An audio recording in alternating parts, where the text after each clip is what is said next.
In its quest to provide an open forum for discussion of controversial issues, this station allows hosts and their guests to express themselves without any significant censorship. You are advised that any view expressed by the host or their guest are not necessarily the views of the owners or management of TogiNet Radio, Togi Entertainment, or the Owners Group, Inc. It's time for Motherhood Talk Radio, the most powerful voice in women's issues today, with Sandra Beck and Christy Holly. Ladies, Motherhood Talk Radio is here to give you a powerful platform by giving you interesting, inspiring, and influential information as you navigate everything from childcare to corporate formation. Motherhood Talk Radio has interviews with best-selling authors, gurus of happiness, and women of interest who every single day make our world a better place for our families.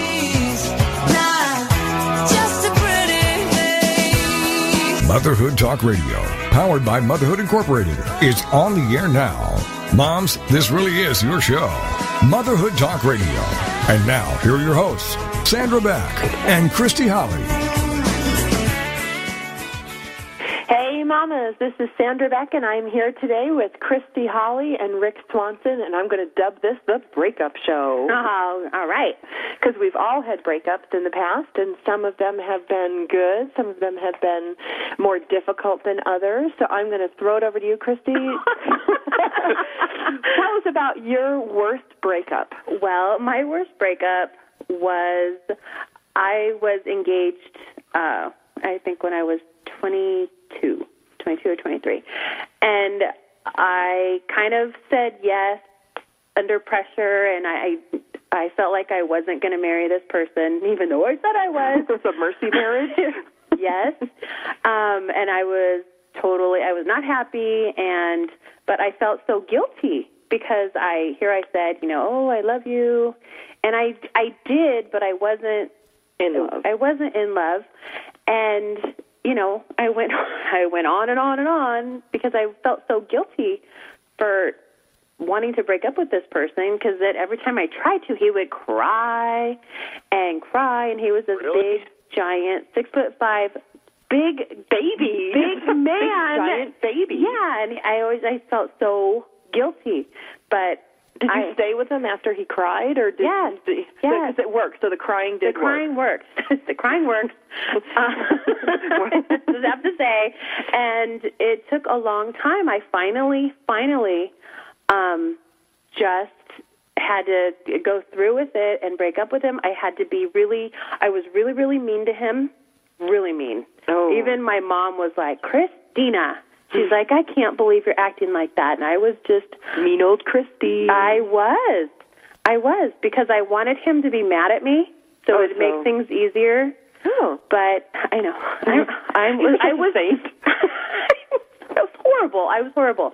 But I broke up with him, and the thing is, we were living together, and to break our lease, we had to pay this big giant fee, so we stayed living together, and it was horrible because he would put these little cartoon things on my pillow every day that said, happiness is blah, blah, blah, every day. And it was horrible.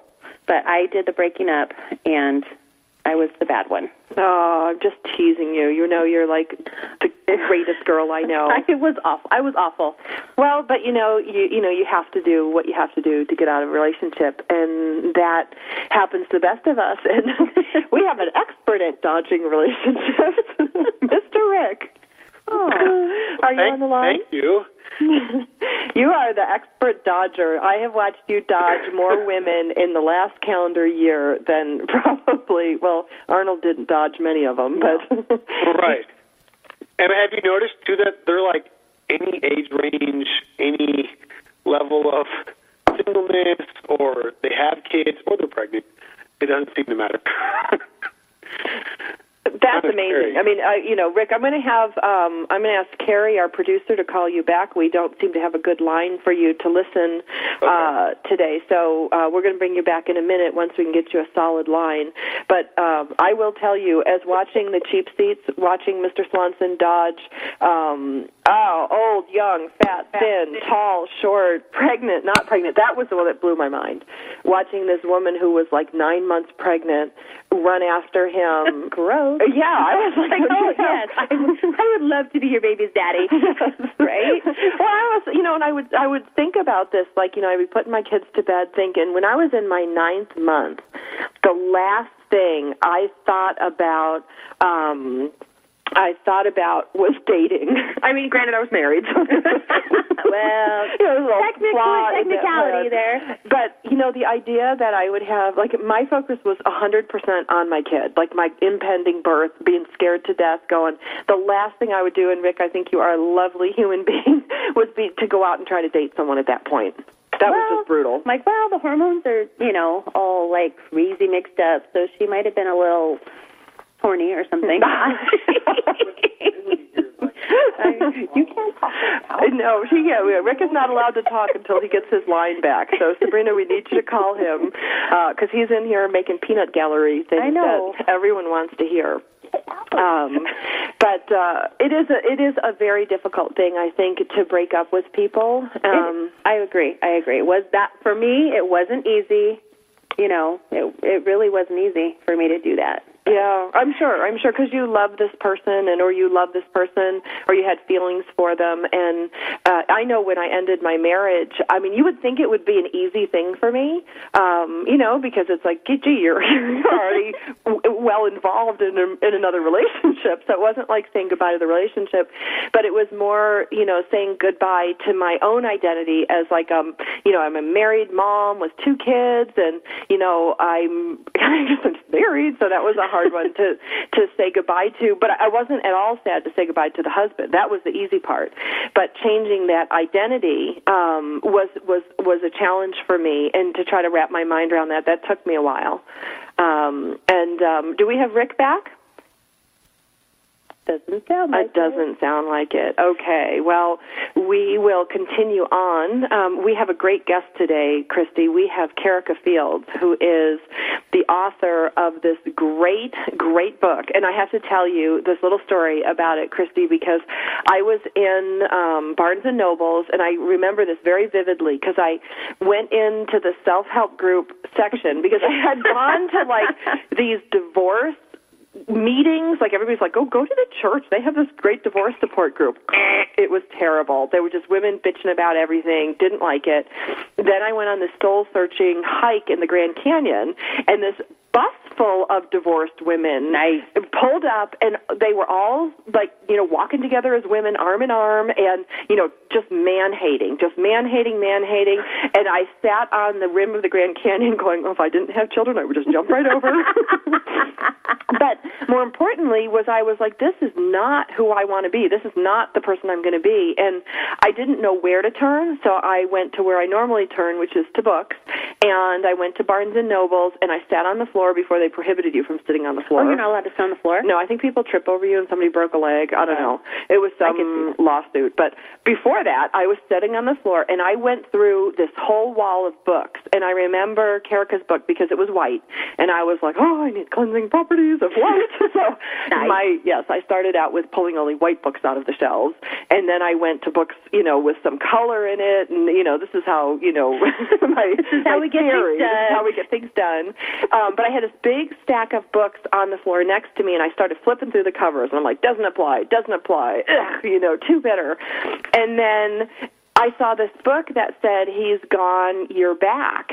And it just resonated with me. I'm like, you know what? He is gone, and I'm back, and it's my life now, and I can control my life, and I can make my life what it's going to be. I don't have to listen to anybody going, you're too fat, you're too slow, you're too dumb, you're too whatever. Right. You shouldn't try that. You look ridiculous doing that, because I revel in looking ridiculous, and it's part of my charm. There's nothing wrong with that, girl. And there's nothing wrong with that. And it was just really important to me. It was a really important book to me in that period in my life. And I'm not kidding you, I read it at least 3 times in the bathtub, because the first time I read it cover to cover, like, I was shriveled. I kept adding hot water.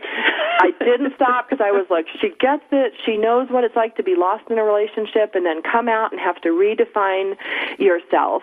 And I read it, and I got maybe 10% retention out of it because I was such a mess. And then I went back through it, and I read it again. Then I started highlighting and making notes down the margin. I mean, it really was something that was that important to me. I read it a third time because each time I got something out of it because I was in such, kind of emotional overwhelm. It was hard to retain a lot of this stuff. Well, and to hear it. I mean, you can read it, but you can't hear it. And you can't really, absorb it. It doesn't become part of you. I don't think until you're really ready to hear the message. Absolutely. And then I gave it to a girlfriend of mine, and I want it back because it has my notes in it. But I actually liked it so much, I went and I got it on my Kindle, either on my Kindle or my Nook. I think it's on my Nook. But because a year and a half later, I needed a tune-up. I mean, that was the only way I could describe it. I knew there was information in there that I needed that was going to help me because I didn't want to be the person I was prior to the relationship. I wanted to take all those good aspects of myself and bring them forward and resurrect the ones that had been kind of stomped into the dirt. But then I also thought, you know what? I'm a blank canvas now. I can rebuild myself in respect to this relationship. I can rebuild it the way I want, like the Bionic Woman, stronger and faster. Stronger and faster. Just with, cuter clothes and better hair. But so when this book was that powerful to me, and what was funny is one of our common friends, Trish Rubin, had said, you might want to have Kerika on the show, and I was like, what, Kerika Fields? I'm like, that was my Bible. That helped me get through. I can tell how excited you are. I know, I get so excited. You haven't wiped that smile off your face. Well, I just, I get the opportunity not to only talk to the person that helped me a lot, but I get to say thank you in person, which I don't know that a lot of authors get. Right. And, and I just feel that, she created something that had the power to change my life and make my life for the better. So to be able to honor her and bring her on the show today is just really cool. I know. I'm so excited. So our guest today is Miss Kerika Fields, and she wrote this fabulous book called He's Gone, You're Back. And my name is Sandra Beck. I am the host of Motherhood Talk Radio, along with the absent Rick Swanson and the ultimately fabulous Christy Holly. And for those of you that haven't checked out our site yet, please do go to www.motherhoodtalkradio.com. You can also pick us up on iTunes. You just type in podcasts, Motherhood Talk Radio, and you can also hear us live on TogiNet, and our prior shows are available for download there. So we want to welcome Miss Kerika Fields when we come back from the break, and we're going to talk about such great topics as how to recover yourself from a short or long-term relationship, and we're going to be able to talk to Kerika live and in person. Yay! Yay!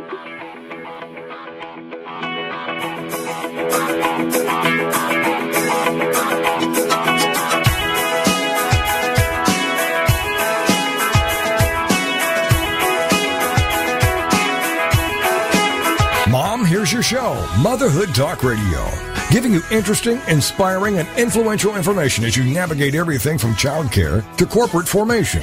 This is Motherhood Talk Radio, and we'll be right back after these. The American Rock and Roll Countdown with Alex Price. So where were you in the 1970s? Well, this Saturday morning, we're going to flash back to the 70s as we count down the classic hits with the American Rock and Roll Countdown. You'll hear news and information and stories about the artist and what was going on during the specific week that we highlight. So be sure to join us at 9 o'clock Eastern Standard Time this Saturday on TogiNet for the American Rock and Roll Countdown. The American Rock and Roll Countdown on TogiNet. Mind Matters is the show that dares to ask what's on your mind. Take this opportunity to join Dr. Larry Ross, clinical psychologist, and Joan Johane, licensed clinical social worker, as they combined have over 50 years of experience in dealing with your mind. Fridays at 1 p.m. Eastern Time, only on TogiNet Radio.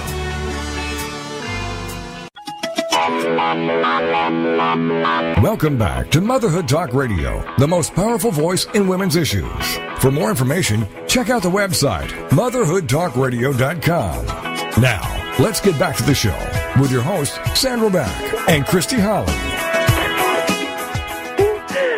Oh, hey, mamas this is Sandra Beck, and I'm here with Christy Holly, and we're making fun of people in the way they hold their babies, so we're going to stop doing that. This one woman was holding her baby like a football, and I don't know, I got to say.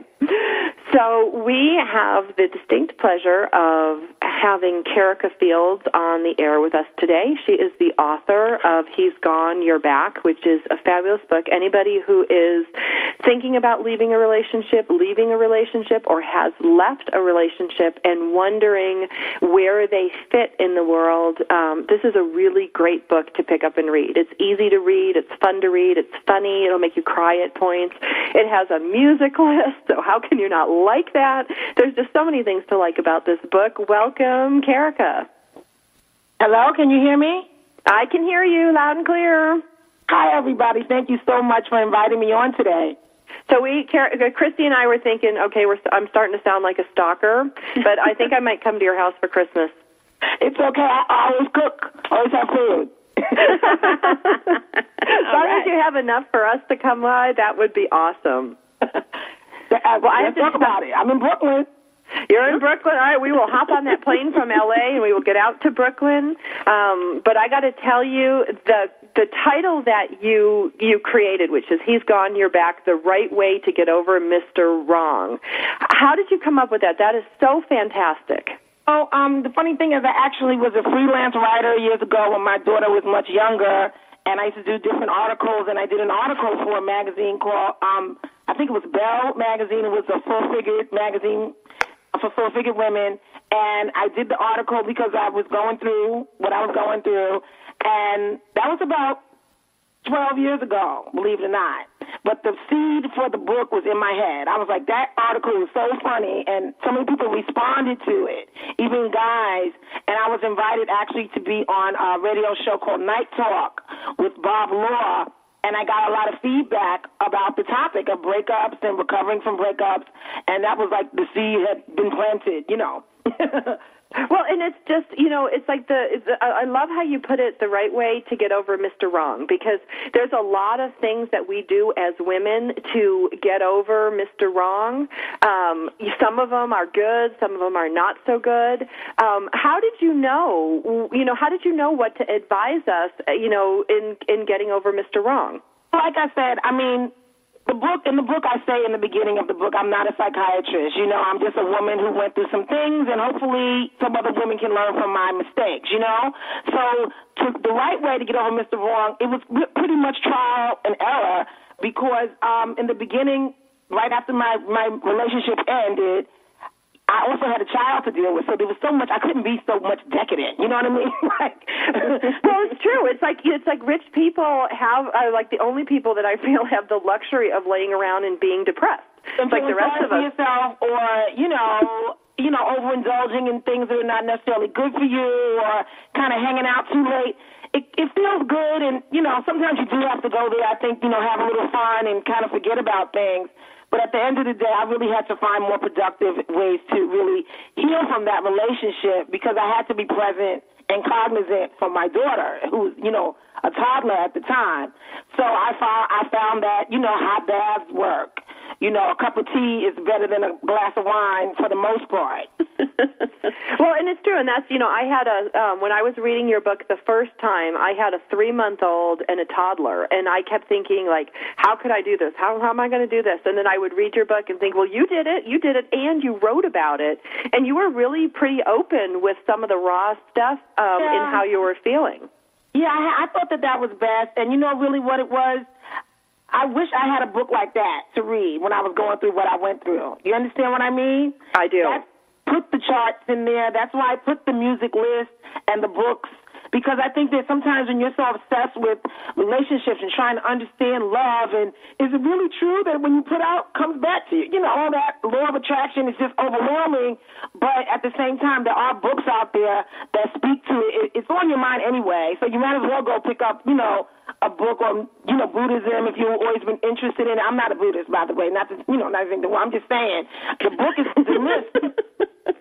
The list is pretty diverse about different kinds of books to read, but they all, on some level, deal with breakups. I even have a movie list, so you can. That's right. Cuddle up and fantasize, or whatever. And just have one of my favorites is Under the Tuscan Sun. Did you see that one? Oh, I did. I went through. I was such a little groupie. I went through and downloaded the songs. I watched the movies because I'm thinking, oh, there's something in here she wants me to get. There's a message. There's a message. But you know what I found too, Kerika, that your stuff did was all of it helped not only cognitively process the emotions that were going on, but it helped me feel the emotions, because some of the movies and some of the music just got me into that feeling mode. And I think when you're trying to raise a kid and you're trying to get yourself on your feet financially, doing everything, you almost shut down emotionally, and that really impedes your progress in healing. And when I would sit down and watch these movies, or I'd sit down and listen to the music list, sometimes I'd be elated and dancing around the bathroom, and then other times I'd be like sitting there with my box of Kleenex going, oh, poor me. But that's all part of it. It is all part of it. It is all part of it. You have to kind of go through it. You can't, and that's, just to get back to your other question, that's really the right way to get over Mr. Wrong. In a nutshell, is just to go through the emotions. Don't try to stuff them down with food or even maybe an affair, even though there's not really anything wrong with that.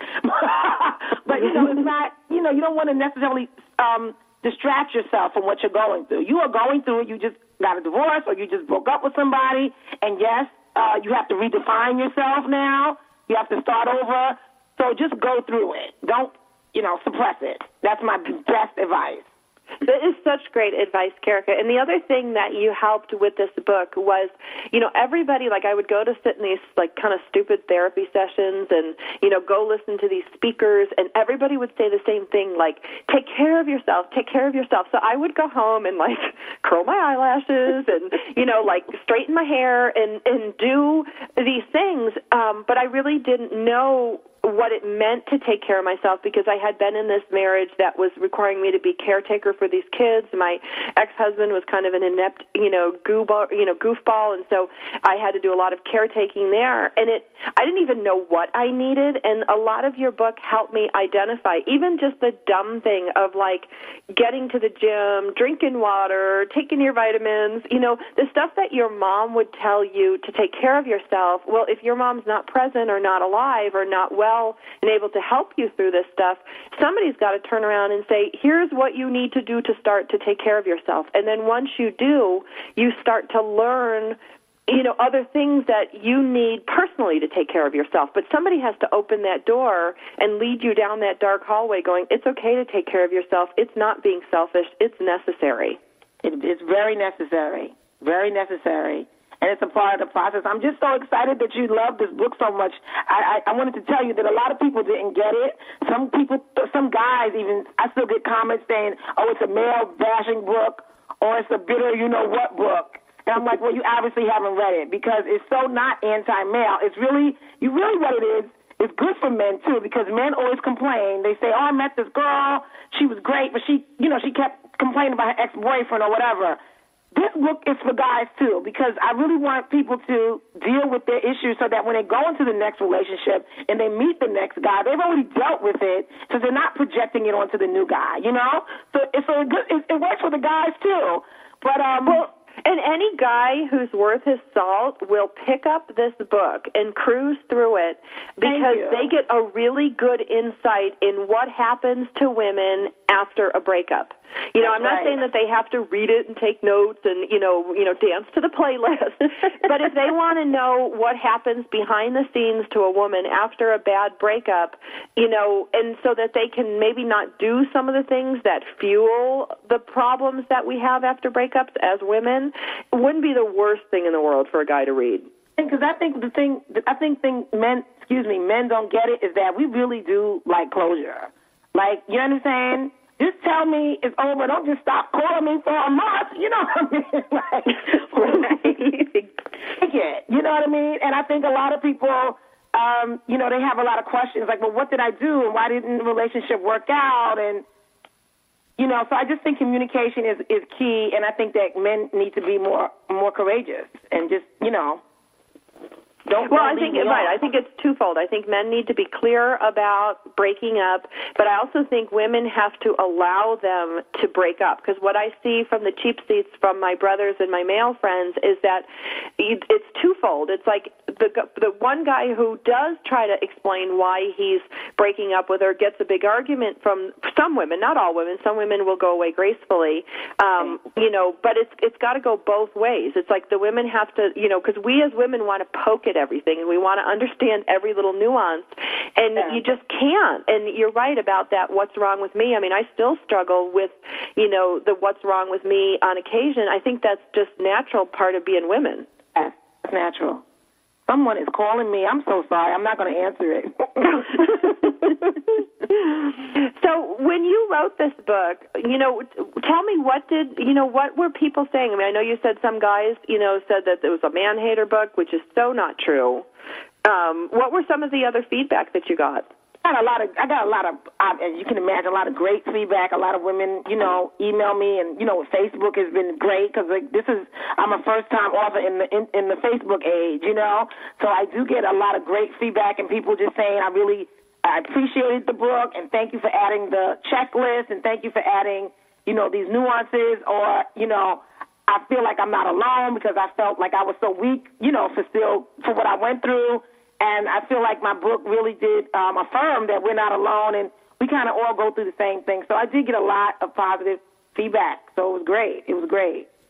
Good, because I liked how simple it was to understand. Some of the books that I read during that time, when you're going through an emotional crisis or an emotional situation, I don't know about you, Christy, I need it clearly spelled out. I do too. Even normally, not even when I'm going through any crazy stuff, I need something that I can understand that, isn't full of this crazy mumbo-jumbo that...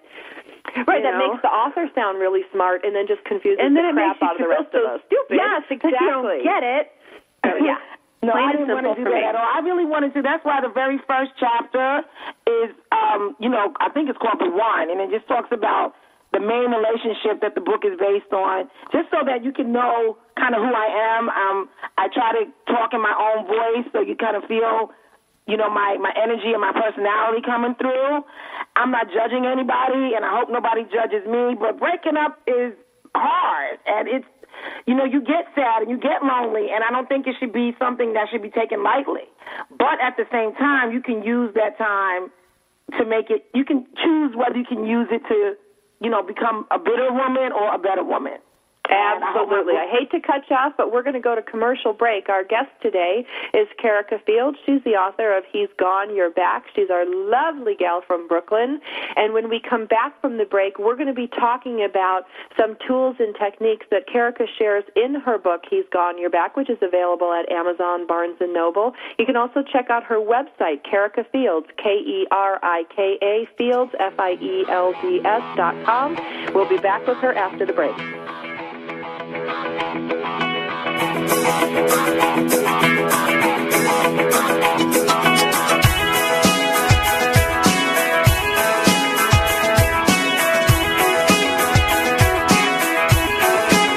Mom, here's your show, Motherhood Talk Radio, giving you interesting, inspiring, and influential information as you navigate everything from childcare to corporate formation. This is Motherhood Talk Radio, and we'll be right back after these. Ladies and gentlemen, it's time for you to be a rock star. Get ready to rock with Rock Talk and Craig Deswald, and learn how to achieve rock star status in your industry every Tuesday afternoon at 2, 1 Central on TogiNet.com. Craig Deswald is the creator of the Rockstar System for Success. Craig will share easy tips and strategies on how entrepreneurs and businesses can use outside-the-box marketing strategies to stand out from the competition. Each high-energy show will feature interviews with celebrity rock stars as well as business rock stars.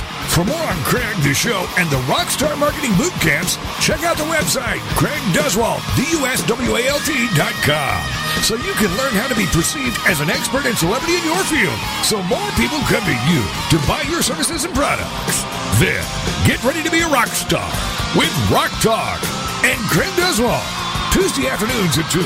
One Central on TogiNet.com. Parents, if you feel overloaded, overworked, underappreciated, and seriously stressed out, The Parents Plate is here to help you. The Parents Plate with Brenda Nixon. Tuesday mornings at 10 a.m. Eastern, 9 a.m. Central on TogiNet. It's time to build stronger families through parent empowerment. And that's what The Parents Plate does. The Parents Plate understands the busyness of life and balancing child rearing and other commitments. Brenda Nixon will be talking to noted experts and authors on all issues, from teething to teen driving.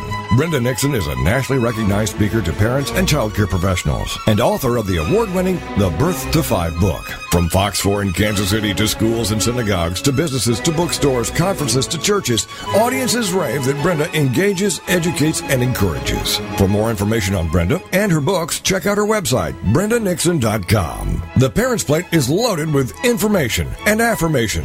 The Parents Plate with Brenda Nixon. Tuesdays at 10 a.m. Eastern, 9 a.m. Central on TogiNet.com.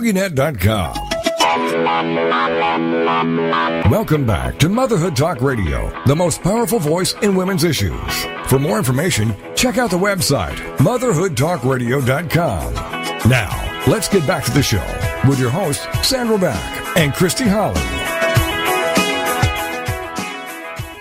Hey, mamas, this is Sandra Beck, and I'm here with Christy Holly, and I can't contain my delight enough for having our guest today, Ms. Kerika Fields. She is the author of He's Gone, You're Back, which was a book that was very powerful for me shortly after the breakup of my 10-year marriage, and she just has such great information in there.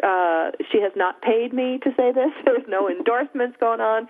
It is purely just a book that was really important to me. It still is, and I do recommend it regularly to anybody who has who is struggling either in the process of a breakup or post-breakup or even a couple years later. It's so good to go back and read this stuff because it's really hard to retain all this stuff, as Christy said, on a good day. But when you're going through an emotional crisis, some things make sense to you at the time, and then 2 months later you look back and go, oh, my God, what was I thinking? Right. We all have those moments, like, why did I get married to this person? If I knew now what I knew then. What was I thinking? What was I thinking? And I think, for me, Christy and Kerika, the best thing that I found, the best advice that I took away from your book was to not only take care of myself, but really get back into myself. Because I do talk to a lot of my friends who are in difficult relationships or very troubled marriages, and they all say the same thing. I am so lost. I don't know who I am anymore.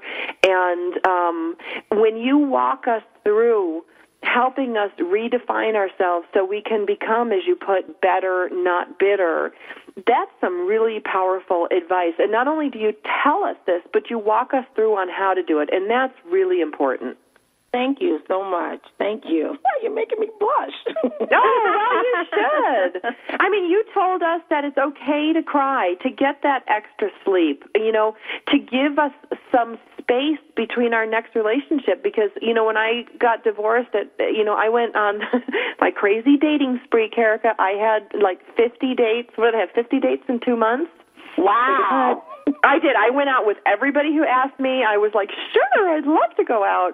And the thing was, is I realized part of it was just ego, like trying to restore my self-confidence back that I, had some ounce of attractiveness in me.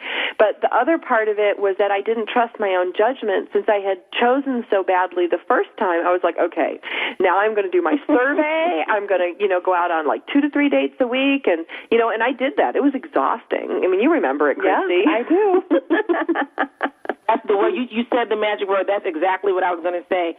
Even if someone doesn't go on a dating spree, even though I admire you, that sounds like fun. A lot of dinners. What's a lot? I got fat, Kerika, is what I did. Because if the date went bad, I'm like, oh, I'll just have dessert. I know, but I know that certain relationships can be just exhausting, like the whole breaking up process, and sometimes you even have to physically move, or the person has to physically move out of your life. And let's not talk about the arguments. Let's not talk about the paperwork or the divorce papers or the kids and the separation and the visitation hours. It's exhausting. It is exhausting. Exhausting, and that's why I try to really bring home the point of taking care of yourself and taking those extra naps and sitting in that tub a little longer and getting to the gym, even if it's just to sit in the steam room. It's true.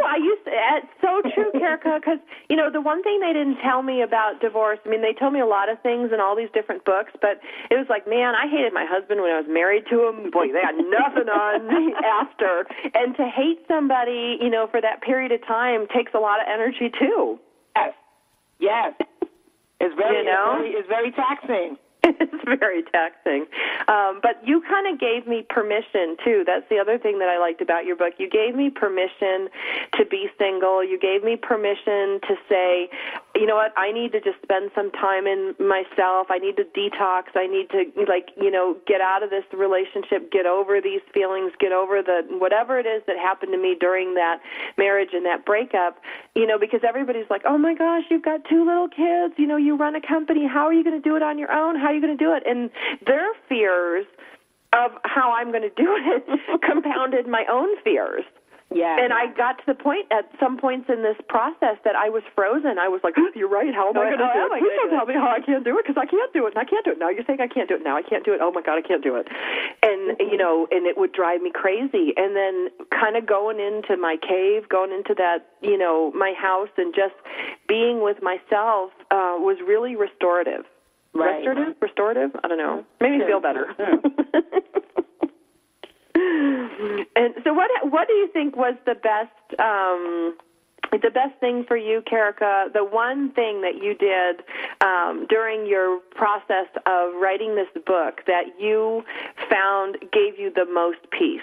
Was it journaling? Was it resting? Was it the gym? I mean, what is a place you can... It was journaling. It was resting. It was reading, but it was writing. For me, it was the writing of the book, believe it or not, because I'm one of those people that I need something to do. I need a project. I always need a project. I'm a creative person. I always need a project. And I had always wanted to do a book. I had just never taken the time out to really do it, and I really didn't know which book I wanted to have. A lot of books in me. But, I knew when I had the time, I knew that I had to go ahead and sit down and write this book, and it helped me, get feelings out on the page and really, look at what I had went through, the good and the bad, and where I had come from and accomplished, what I had accomplished in my life. So I kind of advise people, it doesn't have to be a book, but it can be a room. If you're into decorating, pick something, because you need a distraction. You can't keep obsessing over it, and you will if you don't have a good distraction. Maybe it is the gym if your goal is to lose 20 pounds, get a trainer, pick a goal. Well, and I became I'm not Christy will attest to this. I can stick my fingers together trying to craft, and I have to write a lot for my company, for my work, so that's not relaxing to me. It feels like work. But what became my project was myself. I mean, I know that sounds so dumb, but I it doesn't. Looked in the mirror, I'm like, I hate my hair. I don't like the way my body looks. I don't like my clothes. Christy, you were there with I hate my clothes, because as I was changing and redefining myself, we all, I think, as women, try at some level to be the type of person our husband wants. And sometimes that's in sync with who we are, but in my case, who my ex-husband wanted me to be was so far away from who I am naturally that it was really an effort. And my project was to figure out who I was and to figure out who I wanted to be and how I wanted to show up every day, and that was a lot. That's right. But see, that's what my project was myself too. But what I wanted to be was a writer. You know what I'm saying? But one of the things I wanted to be was a published writer, a published author, but I never got to do it because I was so busy taking care of him and arguing with him and being stressed out over the arguments with him. And, you know what I'm saying? Yeah, I do. Because it does. It's almost like people who haven't been divorced or haven't been in a long-term relationship and gone through a breakup that's devastating, they don't realize how much it sucks energy into this black hole, and it starts becoming almost like your pastime. Arguing was the pastime, picking on me was the pastime, and it fills the empty spaces that should be with hanging out and watching movies or playing with the kids. All that bad stuff takes the place of the good stuff, and you kind of have to excise that once you leave. You're right. You are so right. I mean, I can't agree with you more, and I really do hope more people do read the book, because I think they can get more out of it, you know, because at the end of the day, you are all you have, and we're all so beautiful, but we all have a lot of our own issues that come up in relationships, you know what I'm saying? Like, if you always thought you were kind of fat, your husband's probably going to make you feel fat, you know what I mean? And those are things that you have to kind of work on for yourself, and in that way, the breakup is a blessing, because the space between this ex-boyfriend and the new one that's coming along, you know, there's bound to be somebody new in your future, you know, as long as you're getting out there and living your life to the fullest, you're bound to meet someone. And when you do meet that person, depending on what you're looking for, you want to be ready, you want to be your authentic self. Not to quote Oprah, but I am from the Oprah generation. But once you're your authentic self, you can attract your authentic self in a partner. But if you've been arguing for 10 years with somebody who doesn't even know the real you, because you've been so busy trying to be what they want you to be, yeah, you need to take a minute. No, you need to take like 2 years. You need to take some serious time, because I also think, you know, Kerika, one thing that came away from your book was that, you know, if I want to be in a relationship, a sustainable relationship ever again in my life, I don't want to make the same mistakes I made, so I need to examine, you know, my own part in all this. But also, I need time to heal, and I want to be the best person I can be for that future person. Like, I don't want to come in like all battered and, you know, needing paint and, you know, the whole thing. I want to come and have somebody go, wow, I am really grateful for this person in my life. I think she's terrific, and, you know, that takes work. It does take work. It does take work, and it's good, because sometimes then you get to the point where you can say, you know, whatever this person is going through, because no one is perfect, so no guy you're going to meet. Sorry, guys, there's no Prince Charming. But, you know, we all learn to compromise, but you can be so evolved, and I guess what's the word I'm looking for? Self-realization, so self-realized that you can say, okay, that's not about me. That's not my issue. You see what I'm saying? And it gives you a kind of a freedom in all of your relationships, whether it be work relationships or love, intimate relationships. It's like, okay, that's not friendships with our girlfriends, you know? You can say, that's her issue. That's not my issue. That doesn't mean I don't love you or I'm not there, but you save yourself a lot of energy. And as we mature as women, I think energy is our resource. We have to preserve our energy. We have to be selfish when it comes to our energy, you know? Absolutely. We are not, my biggest phrase is that we are not inexhaustible resources. And I think as mothers, as wives, and as friends, you know, we put this mantle upon ourselves that says we must help everyone. We must be there for our kids at every moment. We must take care of our husbands, all these must. But we are not an inexhaustible resource. My name is Sandra Beck. I'm the host of Motherhood Talk Radio along with Christy Holly. Our guest today is Kerika Fields. You can check her out at www.kerikafields.com. That's spelled Kerika. She is the author of a really great book about breakups called He's Gone, You're Back, The Right Way to Get Over Mr. Wrong.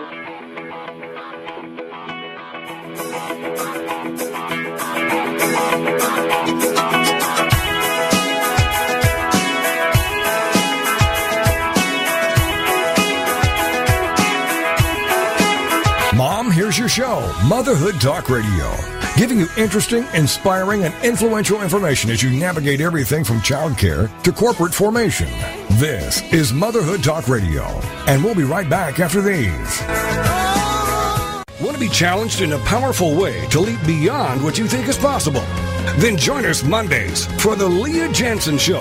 Every Monday at 10 a.m., 9 a.m. Central on TogiNet.com with Leah Jansen. Listen live as life coach Leah uses her coaching skills to give you the tools you need to take action and create momentum. You are encouraged to call in and share your greatest fears, challenges, and obstacles, and then listen as Leah obliterates those barriers to success. For more on Leah and the show, check out her website, LeahJansen.com. That's Leah, LeahJantzen.com. Spend 1 hour with Leah, and you'll be captivated by her energy, enthusiasm, and magnetism. You'll quickly become addicted to her positive attitude and make it happen mentality. Ready for a life-changing, mood-altering show? Then get ready for Leah Jensen and listen live to The Leah Jensen Show every Monday morning at 10 a.m., 9 a.m. Central on TogiNet.com. In today's business world, a helping hand or idea that doesn't come with an invoice is a treasured find. And if that happens to you, then you need to pay it forward to keep other entrepreneurs from making mistakes or getting a raw deal.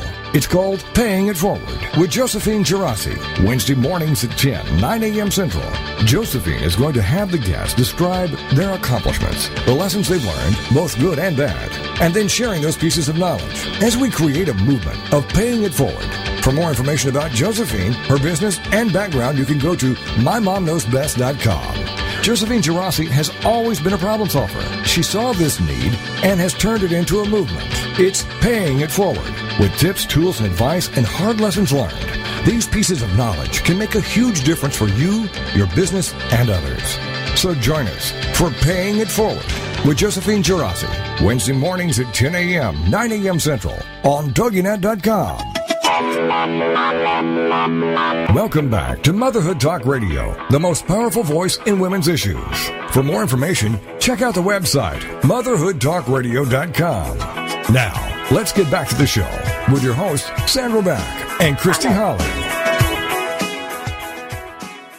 Hey, mamas, this is Sandra Beck, and I am here with my lovely co-host, Christy Holly.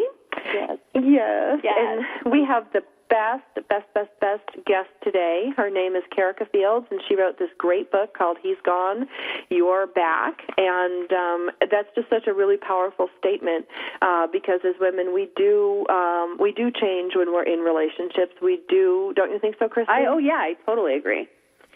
And I think that when we leave a relationship, there's part of us that needs to be redefined. Yes, I agree. And I think as, for some of us it might be redefining us as a single mom or a single person or even just not in a relationship with this person. And when there are relationships that start when we're younger, it's very difficult sometimes because your memories get tied together, your friendships are tied together over time. Don't you think so? Yeah, because and I'll just use me as an example, even though I'm married, happily married, but it's like, oh, Greg and Christy. Oh, where's Greg and Christy? It's not like, oh, everybody always asks about you as if you're one person, the two people, You become a unit. Yes. And so it's not, it's like, oh, what have they been doing? Not what it's not individual anymore. It's not. I mean, especially in a marriage. So you kind of lose that individuality, and you just group together all the time. So, I mean, I don't know. I don't know what I'm saying. Well, no, we're talking about, not only do you have to redefine yourself, but other people need to redefine the relationship. It's like, I still get Christmas cards for the two of us. Which like, hello, people. Hello, those people are not your friends. They are not my friends. They are not your friends. And they usually are like, acquaintances that, have an email list or have a, printout list that, don't change these things. But it is important that, that we recognize that all this redefining, it takes time. It takes time not only for other people, but for ourselves. I mean, and it's hard, too, I think, especially when you have little kids, to go into an environment where everybody is already predefined as families. I know that was very hard for me for a while because Kerika, where I live, is a very bedroom-type community where there's not a whole lot of fragmented families. They're really, kind of the nuclear family. And it was very hard for me to walk into many situations being like, wow, I'm the only single mom in the room. Look at me. Hi, freak show. That was hard for me, and it got easier over time, and now I kind of relished in it, and I put stickers on my car with just me and the two kids and the dogs, where everybody has their happy families back there. Well, I have my happy family. It's just different. But it's a process that we go through. And the one thing I liked, Kerika, if you could talk about for a little bit, is about taking responsibility for yourself and your actions in the breakup, because I see a lot of people blaming their spouse for everything, and that's very convenient, and that's easy, and it's kind of fun, but it really doesn't help us move on. It doesn't help you move on because you're not looking at yourself. It's kind of like, once somebody goes into AA or whatever, the first thing you have to say is, okay, I have a problem. Not whoever, not my father drank too much or my, whatever. I have a problem. So when a breakup ends, you can't always put the blame on the other person. You have to, you did something wrong too. Even though you might have tried your best, you might not have been as patient as you could have. Again, your issues come up. So if you're kind of have a bad temper at work or with your kids, you're going to have a bad temper in that relationship too. So that's why it's so important to take responsibility for your role. It takes two to tango. Your role in the relationship's demise, so that you can look at yourself realistically and know, well, I have to work on this. I can't talk to someone like this. No matter what we're going through in our relationship, I really should not have said that because it was emasculating and, or whatever it is, maybe you're not patient. You have to work on your patience. These are all virtues. They're in the Bible. They're a part of life and all types of self-discovery. And again, relationships bring your issues to the forefront. But if you keep blaming somebody else for everything and not taking responsibility, you will never really get healed and never really evolve and have the relationship that you want in the end. Because at the end of the day, everybody wants to be loved. And everybody wants to be in a positive, healthy, mutually, just a great relationship. So, but you can't do that if you're blaming him. And he was this, and he was that, and he was that. Well, really, what about you? Well, and he might be all those things. He might be all those things, but that doesn't really help us figure out what we need to do. And, like you said, you finished your undergraduate degree and you wrote a book. And, for me, I built a company and, started a couple radio shows and, finished some books myself. I mean, if you take that breakup and swing it around to your advantage, you can only do that, I think, if you put the focus on yourself and not that person. The reason why I decided to go, this is a funny story, I'll tell you real quick, because I was with the boyfriend and we were arguing, it was money issues and, and it was already clear that the relationship was over. But in my mind, I was like, he needs to get his stuff together. He doesn't even have finish his degree. And I said, ooh, I haven't finished my degree. And that was a wake-up call for me, and I turned it around. I had to turn the mirror back on myself. And, I don't think I would have done that if I was constantly blaming him and looking at his fault instead of focusing on mine, because I'm not perfect either, It is, but it's hard to look at ourselves. And I think, in order to look at ourselves, one of the things I learned from your book is that we have to be quiet. Right. There has to be some quiet time, and you can't do it in a bar, and you can't do it, in a gym.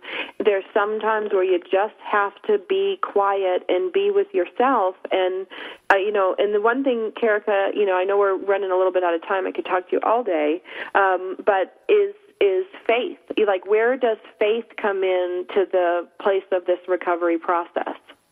You have to claim your space, especially if you're single, you might have more time to yourself. But if you have children, it's going to be a harder compromise. But that's where your friends come in. The ones or girlfriend, they want to take you out drinking and dancing. Let them take the kids for a night or a couple of hours. Of course, I'm talking about people that are responsible, people that you can trust. Hopefully, you have a family member, or even when it's time, even when it's bedtime. The children go down at 10 or 9 or whatever. Take that evening, maybe a Friday night, instead of whining about you don't have a date. Take 10 to 12 to take a hot bath, to write in your journal. You don't have to stay on the phone with your girlfriends. They heard the story before. They know that you guys have broke up, and they know that he was a jerk, and they know all that already. You don't have to keep it over and over again. You have to steal time. You have to steal time, but it's worth it, In my book, I talked about my mother used to do talk fast. Did you see that part? Yes. She would do talk where she just wouldn't talk. She'd be like, I'm going to talk fast today. But my mother also, she had 5 children. She had, a husband. She had her own business. We had a school. My mother ran an elementary school in the bottom floor of our home.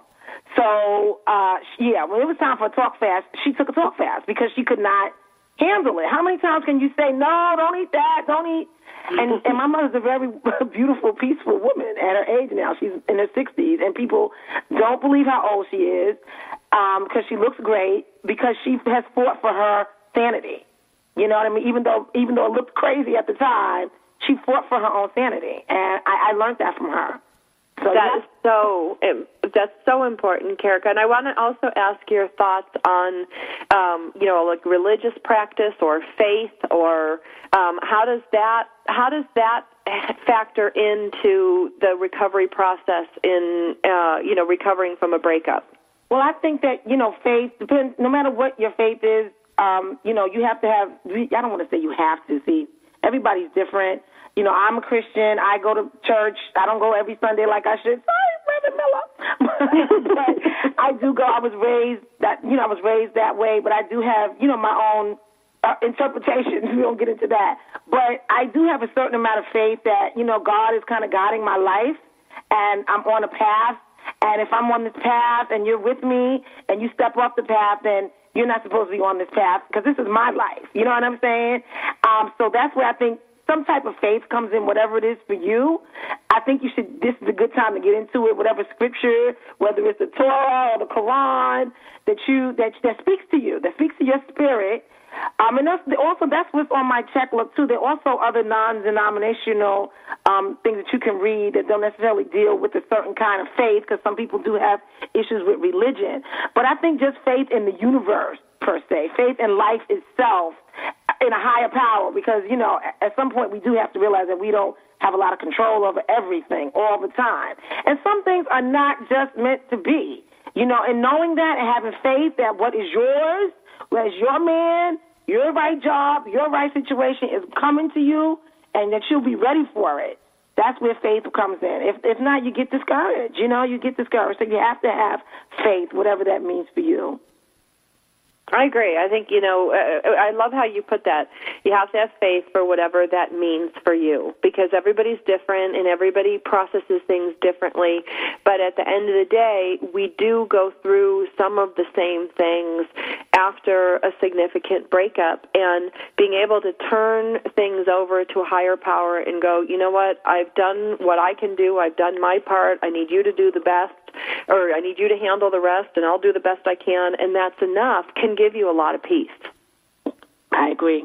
And that's, I think, one of the things that, with the publishing of your book, you talk about all these different techniques, and they're actual practical things that we can do to help ourselves through a breakup, and they're not costly. It's not like you're telling us to go out and get lipo or, hire a shrink at $150 an hour.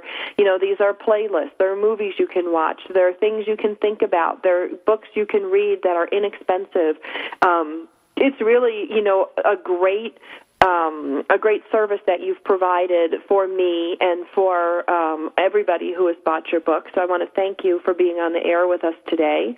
Thank you for having me. I'm so delighted. Thank you so much. It was a lot of fun. We'll see you at Christmas. We'll see you at Christmas. But my name is Sandra Beck. I am the host of Motherhood Talk Radio. Our guest today has been Kerika Fields, and she is the author of He's Gone, You're Back, The Right Way to Get Over Mr. Wrong. Check it out on Amazon or Barnes & Noble. It's a great read. It's a refreshingly honest self-help book that provides women with real advice on coping with the loss of a relationship, or as I like to put it, a change in a relationship, because not every relationship is a loss. In fact, a lot of them, the Mr. Wrongs, we could lose all of them and find our Mr. Right.